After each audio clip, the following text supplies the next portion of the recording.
একটা সত্যি কথা কি জানেন, কিছু মানুষ যখন হুট করে একটু টাকাওয়ালা হয়ে ওঠে না, তখন না তারা আর মানুষরে মানুষ মনে করে না, কি জানি মনে করে। ঠিক এই জন্যই কথা আছে, যোগ্য ব্যক্তিরা অযোগ্য স্থানে গেলে উল্টাপাল্টা কাজ একটু করবি। আমি তো সকাল থেকে রাত পর্যন্ত চিন্তা করি এই যে সুন্দর দুনিয়া, এই দুনিয়া আমার ছোটখাটো বা বড় যা কিছুই আছে, এই সব কিছু ছেড়ে একদিন হুট করে চলে যেতে হবে ভাই। দুনিয়ায় থেকে কিছুই নেওয়া যাবে না। তাইলে কেন এত অহংকার, কেন এত মানুষের প্রতি মানুষের ক্ষোভ, হিংসা? বুঝি না। একটা সময় মানুষকে জীবনে থাকা খুব প্রায়োরিটি দিতাম, মনে হতো যে মানুষ নিয়েই হয়তোবা জীবন। এখন মনে করি একলা থাকাই সবচেয়ে বেশি বেস্ট।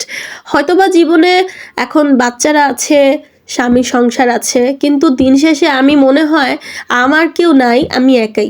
তো এই যে একা একটা জীবন, এই জীবনে ভালো তো থাকতে হবে, তাই না? যারা অনেক বেশি ভাগ্যবতী তাদের ভালো থাকাটা নিয়ে তাদের ভাই বোন, স্বামী, তারপরে শ্বশুর বাড়ির মানুষ, বাপের বাড়ির মানুষরা চিন্তা করে যে তাদেরকে কিভাবে একটু ভালো রাখা যায়, তাদেরকে কিভাবে সবসময় হাসি খুশি রাখা যায়, সেই জন্য এফোর্ট দেয়, টাকা পয়সা খরচ করে, সব কিছু করে। আর আমাদের মতো কিছু অভাগা মানুষ আছে যাদের কথা জীবনে কেউ ভাবে নাই, উল্টা তাদের থেকে মানুষ শুধুমাত্র এক্সপেকটেশনই রাখে যে আমরা তাদের জন্য করব, আমরা তাদেরকে এটা দিব সেটা দিব। ইভেন সেই মানুষগুলোর না টাকা পয়সার অভাব আছে, না কোনো জিনিসের অভাব আছে, না লাইফে ভালো মানুষের অভাব আছে, দেওয়াই না মানুষের অভাব আছে, তারপরও তারা চায় যে আমরা তাকে দেই, মানে আমরাও তাকে দেই। সবার থেকে পেতে পেতে এমন অভ্যাস হয়ে গেছে, মানে এখন শুধু চাই, তারা দিতে চায় না। ইভেন সম্পর্কে বড় বা বয়সে বড় মানুষগুলো এক্সপেক্ট করে যে তাদের জন্য কিছু একটা করি, তাদেরকে দেই।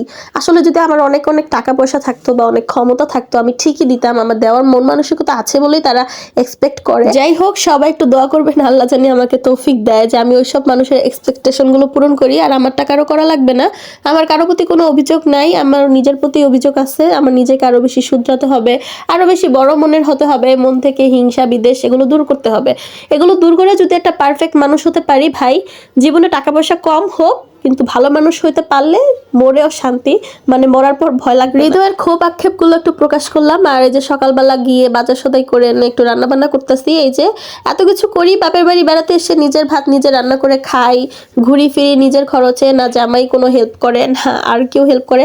তারপরে মানুষের এক্সপেকটেশন কমে না, আসলে মানুষকে পোষাতেই পারি না। কিছু মানুষ আসলে মুখের দিকে তাকানো যায় না, এমন অবস্থা করে। কিছু মানুষের সাথে কথা বলে বোঝা যায় যে তাদের ভিতর কত ক্ষোভ, যে তাদের জন্য কিছু করতেছি না। এই জিনিসগুলো এত বেশি খারাপ লাগে, এই জন্য আসলে কথাগুলো বললাম। জীবন থেকে শিক্ষা নেই, আর শিক্ষা থেকে এইসব কথাগুলো চলে আসে। কথাগুলো তো আর আমি বই থেকে চুরি করি না, কথাগুলো হচ্ছে জীবনের বাস্তবতা, যেগুলো ফিল করি। আর মানুষ যখন অনেক বেশি কষ্ট থাকে তখন এগুলো ফিল করে। আর আমার ভেতরে একটু আবেগ অনুভূতি বেশি কাজ করে, তো যখন আমি কোনো কিছু মন থেকে দেখি, নোটিস করি, তখন সেগুলো কথার মাধ্যমে সাজানোর একটা ক্ষমতা রাখি, সেখান থেকে কথা বলি। এই কথাগুলো আমাকে অনেকে জিজ্ঞেস করে, আপু আপনি আপনার কথাগুলো কি কোনো বই থেকে কালেক্ট করেন, বা আপনি কি কোনো গল্পের বই থেকে গল্প বলেন? না আপু, বাস্তব থেকেই বলি।